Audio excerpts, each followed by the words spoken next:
வணக்கம். Welcome to கதை திரட்டு audio books. இந்த வீடியோவில் நம்ம என்ன கதை கேட்க போகிறோம்னா, வெளிச்சம் சிறுகதை. நம்ம சேனலை இது வரைக்கும் சப்ஸ்கிரைப் பண்ணாதவங்க சப்ஸ்கிரைப் பண்ணுங்க. பக்கத்தில் இருக்கிற பெல் ஐகானை கிளிக் பண்ணி ஆல்ங்கிற ஆப்ஷனை ப்ரெஸ் பண்ணுங்க. ஸோ தட் நான் போடுற கதைகளை உடனுக்குடனே நீங்கள் கேட்கலாம். வாங்க கதைக்குள்ளே போகலாம். கரும்பு பட்டத்திற்குள் தாம்பு கயிற்றை விரித்து போட்டுவிட்டு பெருமூச்சு விட்டாள் வள்ளி. கை காலெல்லாம் இற்று விழுந்து விடுகிற மாதிரி ஒரே வலி. மத்தியானத்திலிருந்தே தலையை வலிக்கிற மாதிரி இருந்தது. அடிக்கடி கண்களில் இருட்டு கட்டுவது போல் இருந்தது. தலை சுற்றி கீழே விழுகிற மாதிரி ஒரு தோணல். இருந்தாலும் சமாளித்து கொண்டே கரும்பு கத்தை சுமந்து கொண்டிருந்தாள். தாறுமாறாய் கிடந்த கரும்பு சல்லைகளை பார்த்ததும் தெம்பு வந்தது அவளுக்கு. குவியல் ஒரு நடை சுமைக்குத்தான் வரும் போல் இருந்தது. இடது கையை நெற்றியில் வைத்து மேற்கு பக்கமாக கண்ணு கெட்டிய தூரம் வரை பார்த்தாள். பொழுது இறங்கிவிட்டிருந்தது. மலை உச்சிகளில் மேகம் அரி அரியாக படிந்திருந்தது. ஆகாயம் நீலமும் சிவப்பும் மஞ்சளுமாய் பளிச்சென்றிருந்தது. அப்புறம் கரும்பு வெட்டி கொண்டிருந்த காளியப்பன் பக்கமாக திரும்பினாள்.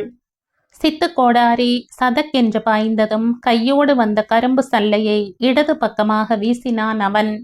சரக்கென்றபடி குவியலாய் கிடந்த சல்லைகளோடு ஒன்றாய் போய் விழுந்தது அது. கோடாரியை திண்டின் மேல் போட்டுவிட்டு முண்டாசை அவிழ்த்து உதறி முகத்தை துடைக்கத் தொடங்கினான் அவன். வேலம்மாள் கோந்தாழை நறுக்குகிறாள் என்றால் மளமளவென்ற காரியம் நடக்கும் என்று தெரியும் அவளுக்கு. வேலம்மாள் பண்ணைக்காரனின் வீட்டுக்காரி. ஒரே சுறுசுறுப்பு. கொஞ்ச நேரம் சும்மா இருக்க மாட்டாள். அதை செய் இதை செய் என்று ஒரே அடியா எல்லோரையும் விரட்டி கொண்டிருப்பாள். மரக்கட்டையில் குந்திக் கொண்டு கரும்பு பூவை நறுக்கி அப்பால் போட்டுவிட்டு கோந்தாழை நறுக்கி கொண்டிருந்தாள் அவள். கையோடு 2 கணுக்கள் வரை கரும்பையும் நறுக்கி தள்ளினாள். அவைகளை பொறுக்கி மூங்கில் கூடையில் போட்டபடி குந்தி இருந்தாள் தெய்வானை. தெய்வானைக்கு பொடிக்கரும்பு வியாபாரம். தினமும் பள்ளிக்கூடத்து பக்கம் கொண்டு போவாள். ஒரு நாளைக்கு போகாவிட்டால் பிள்ளைகள் பிடியோ பிடி என்று பிடித்து கொள்வார்கள் என்று அடிக்கடி பெருமையாய் சொல்லிக் கொள்வாள். வள்ளி ஆலை கொட்டில் பக்கமாய் பார்த்தாள். ஆட்கள் நிறைய பேர் வேலை செய்து கொண்டிருந்தார்கள். கூரைக்கு மேலே புகை குபு குபுவென்று போய்க் கொண்டிருந்தது. கரும்பு ஆலை ஓடிக்கொண்டிருந்த சத்தம் கடகடவென்று கேட்டது. கூலிக்காரிகள் கரும்பு கத்தைகளை சுமந்தபடி வரப்புகளில் போய்க் கொண்டிருந்தார்கள். ஓடி ஆடி வேலை செய்கிறதென்னால் இன்றைக்கு அவர்களைப் போல் முடியவில்லை என்கிற ஏக்கம் வள்ளிக்கு. வலது கையை இடுப்பில் ஊன்றியபடி அவர்கள் போவதையே வெறித்திருந்தாள் அவள். வள்ளிக்கு உடம்பு சரியில்லையாட்டா இருக்குது. குரல் வந்த பக்கமாய் திரும்பினாள். காளியப்பன் இவளை பார்த்தபடியே முண்டாசை தலைக்கு கட்டி கொண்டிருந்தான். வள்ளி குனிந்து கரும்பு சல்லைகளை எடுத்து தாம்பு கயிற்றின் மேல் அடுக்கத் தொடங்கினாள். அவளுக்கு என்ன உடம்புக்கு, குத்துக்கல்லாட்ட நிக்கிறா. புருஷங்கார குடிச்சு போட்டு வந்து ராத்திரி ரவள பண்ணி இருப்பா. ஏல வள்ளி, ராத்திரி ஏதாவது ரவள ரச்சையா? வள்ளி காதில் வாங்கி கொள்ளாதது போல வேலையில் குறியாயிருந்தாள். ஏல வள்ளி, சொல்றது காதில் உழுவலியா? வேலம்மாளை ஒரு தரம் பார்த்துவிட்டு திரும்பவும் வேலையில் முனைந்தாள் வள்ளி. முகத்தில் கடுகடுப்பு தெரிந்தது. வேலம்மாளுக்கு சுருக்கென்று பட்டது. இவ பாடு இப்பவோ பொறவோன்னு புருஷங்கார கீழேறியில வெப்பாட்டி வச்சிருக்கிறானாமா. அவன் சம்பாரிச்சு கொட்டுறதுக்கு 2 பொம்பளைங்க. ஏகத்தாளமாய் சொல்லிவிட்டு சிரித்தாள் வேலம்மாள். போதாத காலம், இவ வவுத்துல ஒண்ணு காய்க்க மாட்டேங்குது. ஏல வள்ளி, முழுவாம கிழுவாம இருக்கிறையா? தாம்பு கயிற்றை இறுக்கி முடிந்து கொண்டிருந்த வள்ளியிடம் கேட்டாள் தெய்வானை. அவளை ஒரு தரம் முறைத்து பார்த்துவிட்டு, அண்ணா கொஞ்சம் தூக்கியுடு என்றாள் வள்ளி. காளியப்பன் பக்கத்தில் வந்தான். சிம்மாட்டை தலையில் வைத்து கொண்டு குந்துவது போல உடம்பை குறுக்கினாள். 2 கைகளாலும் கரும்பு கத்தையை பிடித்து தூக்கி அவளுடைய தலையில் வைத்தான். வைத்தவன், பத்திரமா போ, காலு கீழே வழுக்கு போகுது என்று சொல்லிக்கொண்டே கோடாரியை எடுக்கப் போனான். அவள் நிமிர்ந்து கிளம்பினாள். ஏன் தெய்வானிம்மா, இவ புருஷங்கிட்ட இருக்கிறவளுக்கு ஏதாவது குழந்தை குஞ்சு இருக்குதா இல்லீங்க, 6 மாசத்துல புருஷனை தின்னு போட்டு அப்பன் வீட்டுக்கே வந்துட்டாளாமா. அட எளவு கருவமே! வேலம்மாள் அங்கலாய்த்தாள். வரப்பில் நடந்து கொண்டிருந்த வள்ளிக்கு எரிச்சலாயிருந்தது. ஊராரு நாயமுன்னா சோறு தண்ணி இல்லாம பேசுவாளுக. இவளுக்கு ஓக்கிது தெரியாதா? ஊரே காரி துப்புது. தோட்டத்துக்காரனை வச்சுட்டு சிலுவாடு சேர்த்திட்டு இருக்கிறா.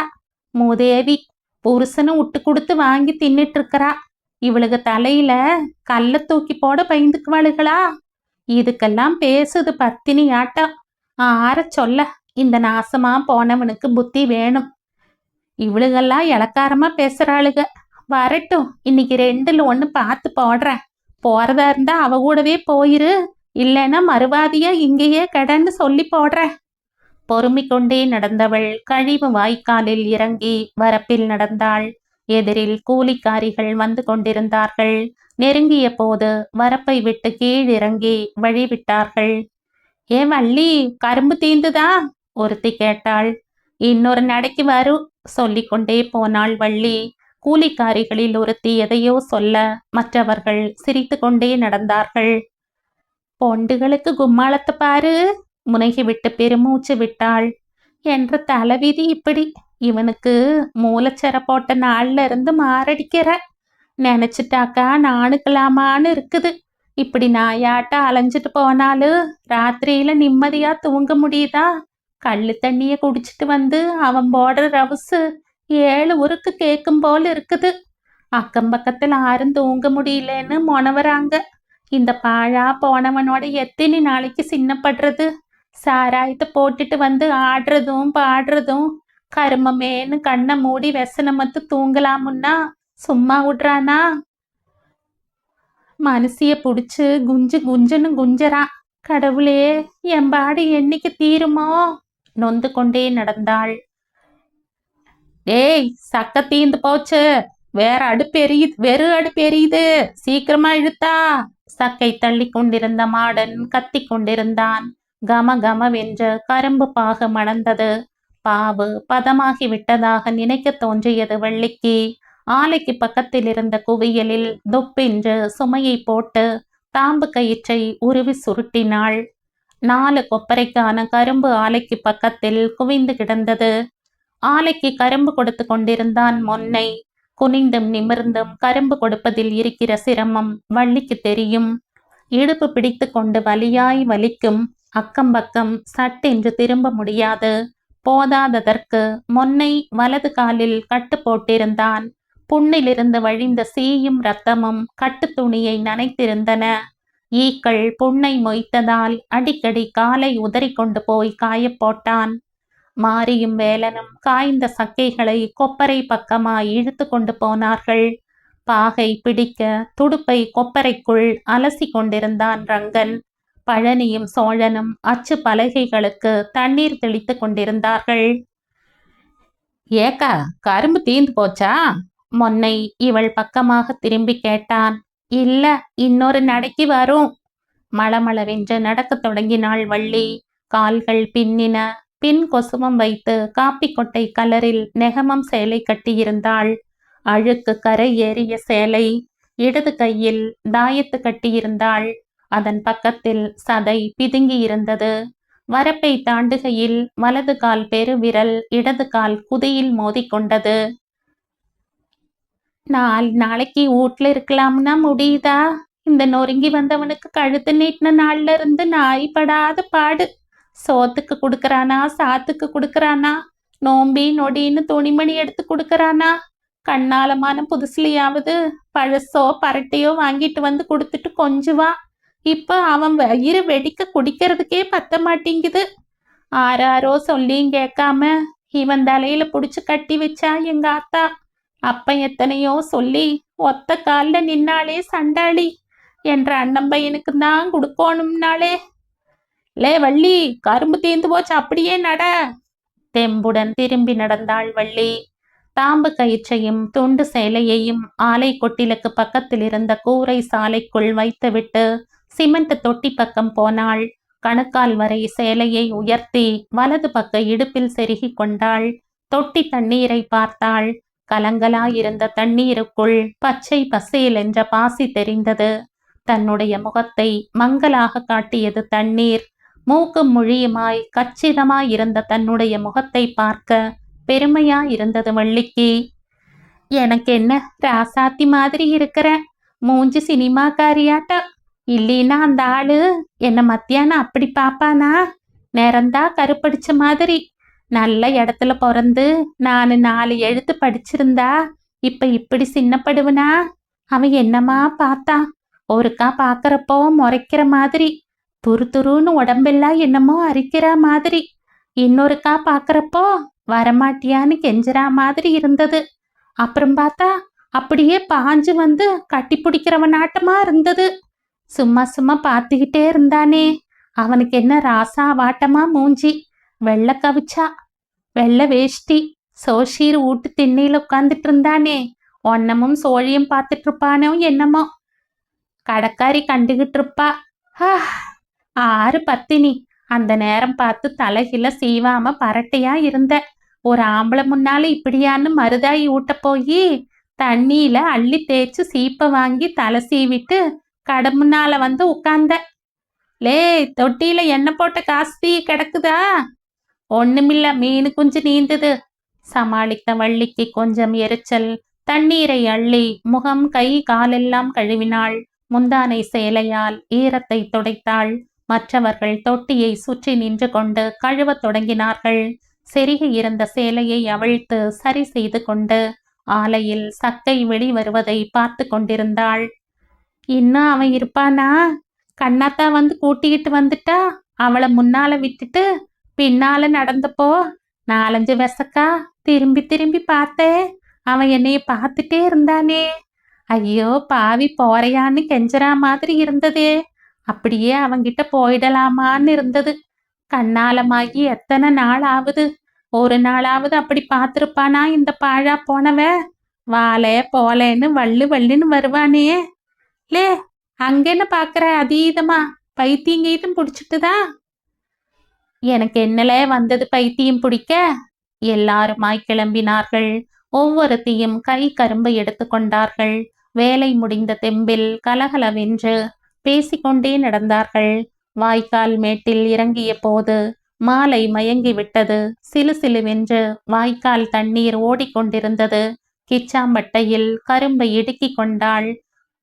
தொடை பக்கங்களில் கைகளை போட்டு சேலையை கணுக்கால் வரைக்கும் உயர்த்தி கொண்டு தண்ணீரில் இறங்கி நடந்தார்கள்.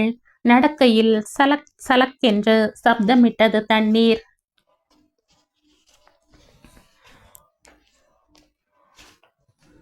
மறுபக்க மேட்டில் ரொம்ப தூரம் வரை குடிசைகள் இருந்தன. புதுப்படம் போட்டதும் கொட்டகை முன்னால் கூடுகிற கூட்டம் மாதிரி அவைகள் தாறுமாறாய் இடித்து கொண்டிருந்தன. மேட்டுக்கு வந்ததும் கூலிக்காரிகள் பிரிந்தனர். நேராக பெட்டி கடைக்கு போனாள் வள்ளி.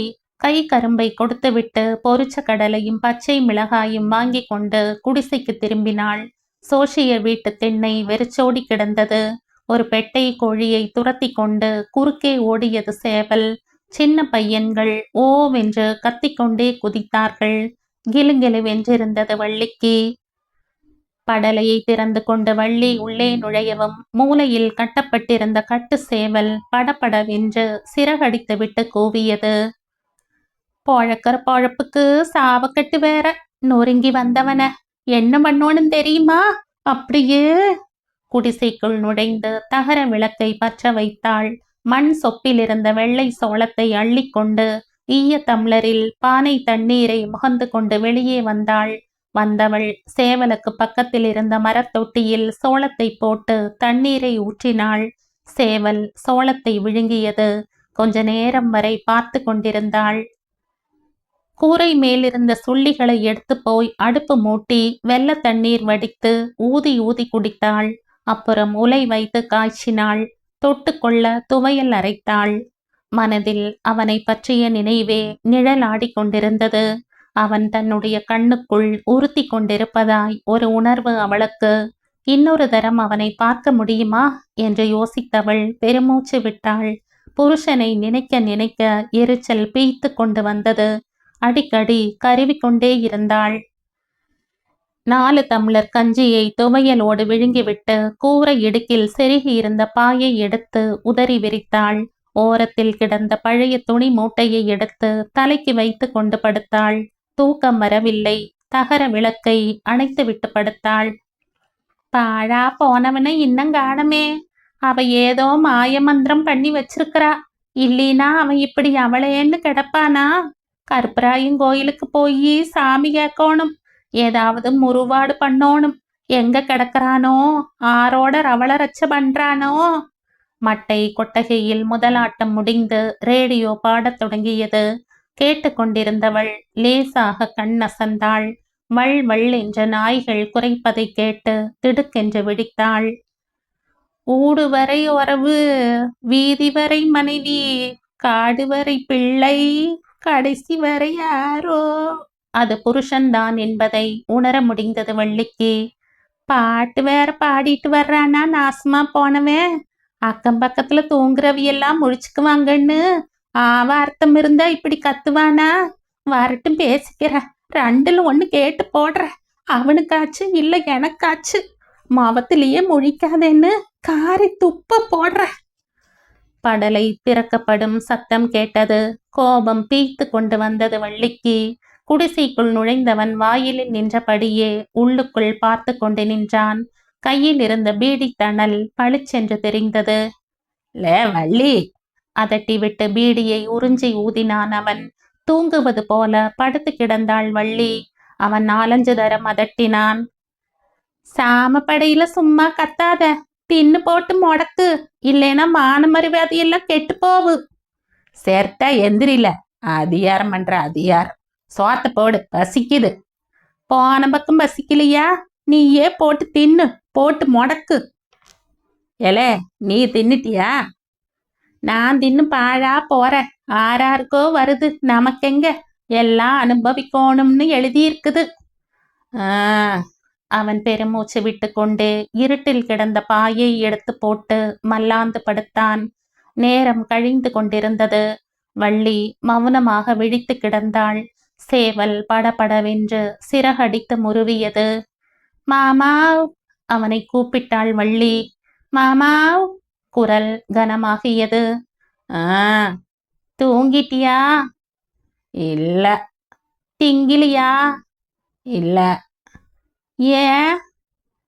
பசிக்கல. பசிக்குதுன்ன எந்திரிச்சு கையை கழுவு. பசியோட கிடந்தா உடம்பு என்னத்துக்கு ஆவறது? அவள் படுக்கையை விட்டு எழுந்து அடுப்பு பக்கம் போனாள். இருட்டில் நிரடி தீப்பெட்டியை எடுத்து தகர விளக்கை பற்ற வைத்தாள். அவன் எழுந்து ஈய சொம்பில் பானை தண்ணீரை முகந்து கொண்டு வாசலுக்கு போனான்.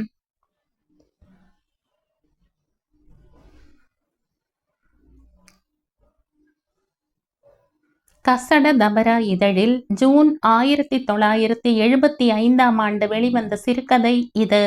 இந்த கதை உங்களுக்கு பிடிச்சிருந்தா லைக் பண்ணுங்க, ஷேர் பண்ணுங்க, சப்ஸ்கிரைப் பண்ணுங்க. மற்றும் ஒரு இன்ட்ரெஸ்டிங்கான கதையோட அடுத்த வீடியோல சந்திப்போம். பாய். தேங்க்யூ.